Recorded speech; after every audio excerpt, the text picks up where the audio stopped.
ஒரு துறவி தன்னோட தோட்டத்துல ரோஜா செடியை வளர்த்துட்டு வர்றாரு. அந்த செடியும் அபரிமிதமா வளரக்கூடிய இயல்புடையதா இருக்கு. அவருக்கு அந்த செடியை ரொம்பவே பிடிக்கும். ஒரு நாள் அந்த செடி பூக்கிறத நிப்பாட்டிருச்சு. துறவிக்கு ரொம்பவே கவலையா இருக்கு. அந்த ரோஜா செடிக்கு அதிகமான கவனம் கொடுக்க ஆரம்பிக்கிறார். ஆனா எந்த மாற்றமும் நடக்கல. கொஞ்ச நாளைக்கு அப்புறம் அவருக்கு ஒண்ணு புரிய வருது. ஏதோ தவறு நடந்திருக்கு. அதனாலதான் ரோஜா செடி பூக்கிறது இல்லை. இனி எதுவுமே செய்ய முடியாது அப்படிங்கிற முடிவுக்கு வரார். அப்ப அந்த ரோஜா செடி பேச ஆரம்பிக்குது. ஐயா, தவறு என்கிட்ட இல்லை. என்னை சுத்தி இருக்கக்கூடிய மோசமான சூழல் தான் என்னை சரியா பூக்க விடாம செஞ்சிருச்சு. இந்த மண்ணை பாருங்க, இதுல சத்தே இல்லை. என்னை சுத்தி இருக்கக்கூடிய பாறைகளை பாருங்க, தண்ணீர் தேடி போற வேர்களை வழிமறைச்சு நிக்குது.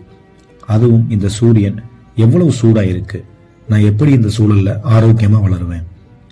நான் இங்க தனியா இருக்கேன். எனக்கு துணையா வேறு ஏதாவது ரோஜா செடி இருந்தா நான் இன்னும் உற்சாகமா இருப்பேன். இதை கேட்ட உடனேயே துறவி ஒரு தடுப்பு சுவரை உருவாக்குறார். அழகுக்காக பதிக்கப்பட்ட பாறைகளை அப்புறப்படுத்துறார். மண்ணையும் மாத்துறார். ஆனா எதுவுமே நடக்கல. நாட்கள் கடக்குது.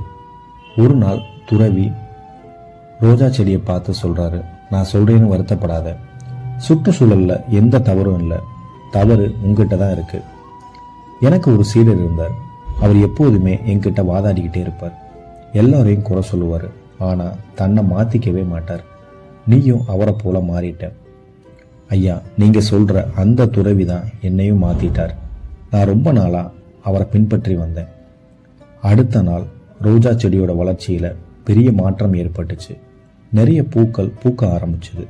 செடியும் ஆரோக்கியமா இருந்தது. துறவி பாறைகளை திரும்ப பதிச்சாரு. வெயிலுக்காக இருந்த தடுப்பை எல்லாம் பழைய நிலைக்கு அந்த ரோஜா செடி இருக்கிற மாதிரி செஞ்சார். ரோஜா செடி ரொம்ப அழகாகவும் ஆரோக்கியமாகவும் நிறைய பூக்களை கொடுத்தது. இது ஒரு அழகான கதை. நம்ம எப்பவுமே நம்ம வளர்ச்சிக்கு மற்றவங்களை சார்ந்து இருக்கோம். குறை சொல்ற பழக்கத்தை நம்ம அதிகமாக வளர்த்துக்கிட்டோம்னா நம்மளால எந்த ஒரு விஷயத்தையும் சரியான முன்னேற்றங்களை அடைய முடியாது.